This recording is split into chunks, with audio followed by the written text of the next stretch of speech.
CEO mocked the single dad's old truck at the dealership, then he paid cash for a Rolls-Royce.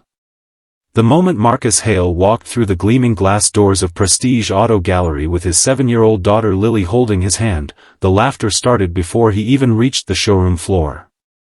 His 1994 Ford F-150, rusted along the wheel wells and missing a side mirror, sat outside the entrance like a forgotten relic from another century, parked between a pearl-white Bentley and a silver Porsche Cayenne. The contrast was almost cruel. And the man in the expensive suit standing near the reception desk noticed it immediately. That man was Derek Callaway, founder of Callaway Enterprises, a real estate and tech conglomerate worth somewhere north of $400 million, and a man who had never, not once in his adult life, been told no. He had come to the dealership to test drive a new Rolls-Royce Phantom, and when he spotted the beat-up truck through the window, he nudged the sales manager beside him and made a comment loud enough for half the showroom to hear. He said that someone must have gotten lost on the way to the junkyard. The people around him laughed. The sales staff shifted uncomfortably but said nothing. Derek Callaway's business had sent 6 company vehicles through this dealership in the past 2 years. Nobody corrected him. Marcus heard every word. He kept his eyes forward and his jaw tight, squeezing Lily's hand just a little firmer as they walked toward the service desk. He was there for something simple, to ask about a used vehicle in their budget range, something reliable enough to get Lily to school and him to work without the engine coughing like a sick old man every morning. He wasn't there to be humiliated.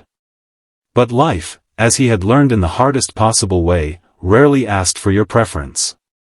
If you believe in kindness and second chances, smash that like button right now, drop a comment below, share this story with someone who needs to hear it, and subscribe to Kindness Corner, because stories like this one remind us why treating every human being with dignity still matters more than anything.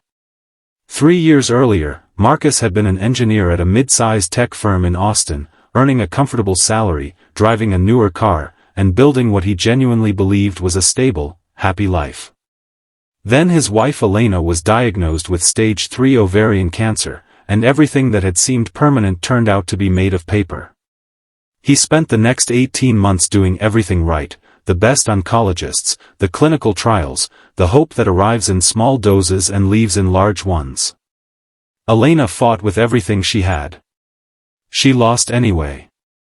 She passed away on a Tuesday morning in October, with Lily asleep in a chair beside her hospital bed and Marcus holding her hand so tightly he thought he might never let go.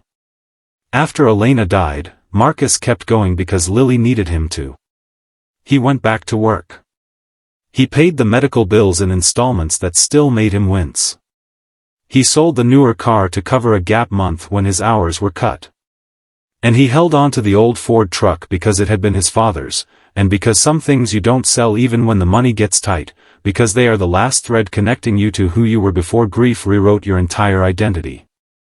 What nobody at that dealership knew, what Derek Callaway certainly didn't know as he stood there making jokes, was that 6 months prior, Marcus had quietly co-founded a data security startup with a former colleague named James Obey.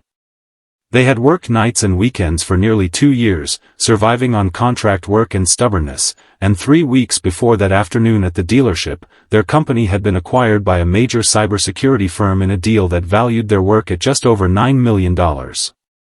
Marcus had received his share. It was sitting in his account, largely untouched, because old habits of carefulness don't vanish overnight, and because the man who had sat beside his daughter eating dollar store macaroni and cheese for dinner on hard weeks wasn't the kind of person who changed the moment numbers changed. But on that particular afternoon, something shifted inside him. It wasn't anger, exactly. It was something quieter and more resolved, the feeling of a man who had survived enough to no longer need anyone's approval, but who also suddenly and clearly understood that he didn't have to accept being invisible either. He spoke calmly to the service desk representative, asked a few questions, and then asked to speak with the sales floor manager. When the manager arrived, Marcus asked to see the Rolls-Royce Phantom that was on display, the same one Derek Callaway had been eyeing. The manager hesitated visibly, his eyes traveling once to the old truck outside and back again, doing the mental math that people in sales do, the quick calculation of who looks like money and who doesn't.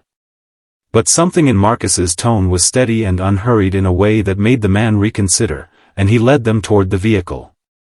Lily ran her small fingers along the smooth silver hood with wide eyes, and Marcus crouched beside her and told her that her mother used to say that beautiful things were meant to be touched, not just looked at.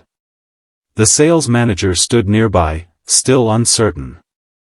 Derek Calloway had drifted closer, his expression somewhere between amusement and irritation at having his moment interrupted by a man in a gray shirt and work boots. Marcus examined the car quietly and thoroughly. He asked precise, informed questions about the engine specifications, the safety ratings, the warranty terms, the kind of questions that made the sales manager straighten up and start actually paying attention. And then Marcus reached into the worn leather messenger bag he carried over one shoulder, produced a certified bank check that had been issued 3 days earlier when he'd gone to finalize some financial arrangements, and he set it on the sales desk with the same calm composure he had used to hold himself together at a funeral, at a hospital bedside, at 100 difficult mornings that no one had witnessed.